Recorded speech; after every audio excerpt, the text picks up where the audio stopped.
अगर आपने अभी तक हमारे चैनल को सब्सक्राइब नहीं किया है, तो सबसे पहले चैनल को सब्सक्राइब कर लें और बेल आइकन को दबा दें ताकि आने वाली हर नई अपडेट आपको सबसे पहले मिल सके। आपका बहुत बहुत धन्यवाद। रूही के हाथों में रुचिता अब सुरक्षित थी, लेकिन उस रात के बाद पूरे घर का माहौल हमेशा के लिए बदल चुका था। नाहर अपनी माँ दादी की करतूत जानकर अंदर से पूरी तरह टूट गया था। उसे यकीन ही नहीं हो रहा था कि जिस माँ ने उसे बचपन से अच्छे संस्कार दिए, वही अपनी ही पोती को सिर्फ उसके सांवले रंग की वजह से ऐसी जिंदगी की ओर धकेल सकती है जहां उसकी जान तक खतरे में पड़ गई थी। नाहर गुस्से में दादी से सवाल करता है कि आखिर उन्होंने ऐसा क्यों किया। दादी कांपती हुई आवाज में कुछ सफाई देने की कोशिश करती है, लेकिन के को कहीं सहम थे, लेकिन तभी उनके सामने फिर वही रहस्यमयी गुड़िया दिखाई देने लगती है। उन्हें महसूस होता है कि पलक की आत्मा अब भी उनका पीछा नहीं छोड़ रही है। डर के कारण दादी बार बार अपनी आंखें बंद करती हैं, लेकिन हर बार उन्हें पलक और रुचिता का चेहरा दिखाई देता है। दूसरी तरफ रूही अब पहले जैसी कमजोर नहीं रही थी। उसने साफ शब्दों में कह दिया कि जिसने भी उसकी बेटी को नुकसान पहुंचाने की कोशिश की है, उसे किसी भी कीमत पर माफ नहीं किया जाएगा। परिवार के सभी लोग रूही के इस बदले हुए रूप को देखकर हैरान रह जाते हैं। जूही और रतन भी दादी के खिलाफ खड़े हो जाते हैं और कहते हैं कि अब सच को छिपाने का कोई फायदा नहीं है। तभी अचानक घर के बाहर पुलिस की गाड़ी आकर रुकती है। रुचिता के अपहरणकर्ताओं में से एक पुलिस के हाथ लग चुका होता है और पूछताछ के दौरान उसने दादी का नाम भी ले लिया होता है। यह सुनते ही दादी के पैरों तले जमीन खिसक जाती है। इसी बीच घर में एक और रहस्यमयी घटना घटती है। मंदिर में रखा दीपक अपने आप तेज जलने लगता है और वही गुड़िया धीरे धीरे मंदिर की ओर बढ़ने लगती है। इस बार उसकी आंखों में डर नहीं बल्कि एक अजीब सा सुकून दिखाई देता है, जैसे पलक की आत्मा को विश्वास हो गया हो कि उसकी बेटी अब सुरक्षित है। लेकिन अचानक गुड़िया का चेहरा फिर गंभीर हो जाता है और वह घर के मुख्य दरवाजे की तरफ देखने लगती है। तभी बाहर से किसी अनजान महिला के रोने की आवाज सुनाई देती है। सभी लोग घबराकर बाहर निकलते हैं, जहां एक महिला हाथ में पुरानी तस्वीर लिए खड़ी होती है। वह कांपती हुई आवाज में बताती है कि कई साल पहले उसकी बेटी भी इसी तरह गायब हुई थी और उसे शक है कि वही गिरोह आज भी मासूम बच्चियों की तस्करी कर रहा है। उसकी बात सुनकर रूही समझ जाती है कि रुचिता का मामला सिर्फ उसके परिवार तक सीमित नहीं है, बल्कि इसके पीछे एक बहुत बड़ा रैकेट छिपा हुआ है। रूही नाहर का हाथ पकड़कर कसम खाती है कि अब वह सिर्फ अपनी बेटी के लिए नहीं बल्कि उन सभी मासूम बच्चों के लिए लड़ेगी जो इस गिरोह का शिकार बने हैं।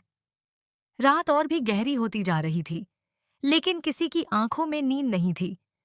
पुलिस दादी से लगातार पूछताछ कर रही थी, जबकि नाहर मंदिर में बैठकर भगवान से प्रार्थना कर रहा था। तभी अचानक घर की सारी लाइटें फिर से टिमटिमाने लगती हैं। तेज हवा के साथ वही रहस्यमयी गुड़िया अपने आप मंदिर के सामने आकर खड़ी हो जाती है। इस बार उसकी आंखों में डर नहीं बल्कि एक चेतावनी होती है। ऐसा लगता है जैसे पलक की आत्मा सभी को आने वाले किसी बड़े खतरे के बारे में आगाह कर रही हो। उधर पुलिस की पूछताछ में एक चौंकाने वाला खुलासा होता है। पता चलता है कि जिस गिरोह ने रुचिता का अपहरण किया था, उसके निशाने पर सिर्फ रुचिता नहीं बल्कि कई और मासूम बच्चे भी थे। गिरोह का असली सरगना अभी भी पुलिस की पकड़ से बाहर था और उसने अपने आदमियों को आदेश दे दिया था कि जो भी उसके खिलाफ गवाही देगा, उसे जिंदा नहीं छोड़ा जाएगा। यह सुनकर रूही समझ जाती है कि खतरा अभी खत्म नहीं हुआ है। उसी रात रुचिता अचानक नींद से उठकर डर के मारे रोने लगती है। वह कांपती हुई उंगली से खिड़की की तरफ इशारा करती है। सभी लोग वहां पहुंचते हैं, लेकिन बाहर कोई दिखाई नहीं देता। तभी गुड़िया धीरे धीरे खिड़की के पास जाती है और अचानक जमीन पर गिर जाती है। अगले ही पल बाहर से किसी के भागने की आवाज आती है। नाहर तुरंत बाहर दौड़ता है, लेकिन अंधेरे का फायदा उठाकर वह रहस्यमयी व्यक्ति फरार हो जाता है। जमीन पर सिर्फ एक काले रंग का लॉकेट मिलता है, जिस पर उसी गिरोह का निशान बना होता है। सुबह होते ही पुलिस उस लॉकेट की जांच शुरू कर देती है। वहीं दूसरी तरफ दादी की हालत लगातार खराब होती जा रही थी। उन्हें हर पल पलक की आवाज सुनाई देती थी। ऐसा लगता था जैसे पलक उन्हें उनके किए हुए पापों की याद दिला रही हो। दादी डर के मारे रोने लगती हैं और पहली बार पूरे परिवार के सामने अपने सभी गुनाह कबूल कर लेती हैं। वह स्वीकार करती हैं कि अपनी गलत सोच और घमंड में आकर उन्होंने बहुत बड़ा अपराध किया है। लेकिन तभी कहानी में सबसे बड़ा ट्विस्ट आता है। पुलिस इंस्पेक्टर को एक फोन आता है। फोन सुनने के बाद उसके चेहरे का रंग उड़ जाता है। वह नाहर और रूही की तरफ देखकर कहता है कि हमें तुरंत चलना होगा। गिरोह का सरगना अभी पकड़ा नहीं गया है और उसने एक और बच्ची का अपहरण कर लिया है।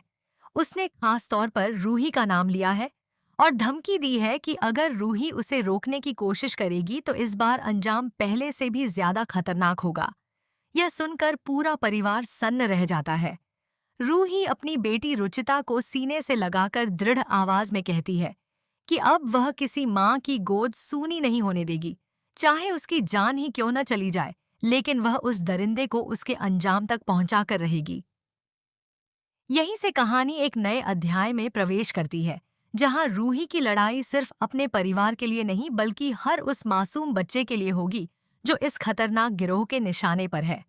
मैंने इसे पैराग्राफ फॉर्म में बदल दिया है। अगर आप चाहें तो मैं इसका अगला भाग भी इसी तरह जारी कर सकता हूँ। रूही, नाहर और पुलिस टीम उस पुरानी हवेली के सामने खड़े थे, जहां से इस पूरे रहस्य की नई कड़ी जुड़ने वाली थी। हवेली सालों से बंद पड़ी थी। चारों तरफ सन्नाटा पसरा हुआ था और ऐसा लग रहा था जैसे दीवारों के अंदर भी कोई पुराना दर्द छिपा हुआ हो। जैसे ही सभी लोग हवेली के अंदर कदम रखते हैं, अचानक ठंडी हवा चलने लगती है और दरवाजे अपने आप बंद हो जाते हैं। रूही घबरा जाती है, लेकिन नाहर उसका हाथ पकड़कर उसे हिम्मत देता है कि अब वे पीछे नहीं हटेंगे। हवेली के अंदर उन्हें पुराने सामानों के बीच कई ऐसी चीजें मिलती हैं जो इस पूरे मामले को और भी रहस्यमयी बना देती हैं। एक कमरे में पुराने दस्तावेज, तस्वीरें और कुछ बच्चों के नामों की सूची रखी होती है। इंस्पेक्टर उन कागजों को देखकर समझ जाता है कि यह वही जगह हो सकती है जहां से बच्चों की तस्करी का खेल कई सालों से चल रहा था। रूही की आंखों में गुस्सा आ जाता है और वह कहती है कि जिन लोगों ने मासूम बच्चों की जिंदगी बर्बाद की है, उन्हें किसी भी हालत में सजा मिलेगी।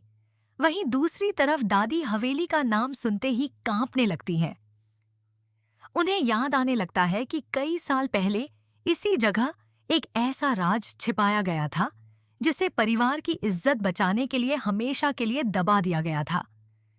दादी रोते हुए बताती हैं कि उस समय उन्होंने एक मासूम बच्ची के साथ हुए अन्याय को रोकने की कोशिश नहीं की और यही उनकी सबसे बड़ी गलती थी। उनकी बात सुनकर नाहर को एक और बड़ा झटका लगता है। तभी अचानक हवेली के अंदर वही रहस्यमयी गुड़िया दिखाई देती है। इस बार वह सीधे एक बंद कमरे की तरफ इशारा करती है। सभी लोग हैरानी से उस कमरे की ओर बढ़ते हैं। जब दरवाजा खोला जाता है तो अंदर एक पुराना संदूक मिलता है। संदूक के अंदर रखी चीजों को देखकर सभी के होश उड़ जाते हैं। उसमें पलक की पुरानी तस्वीर, कुछ चिट्ठियां और एक ऐसा सबूत मिलता है जो इस पूरे मामले को एक नई दिशा देने वाला होता है।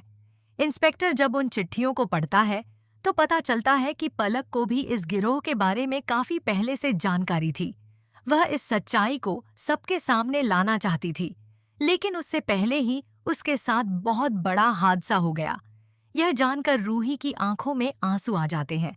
उसे महसूस होता है कि पलक की आत्मा आज भी न्याय के लिए उनका साथ दे रही है।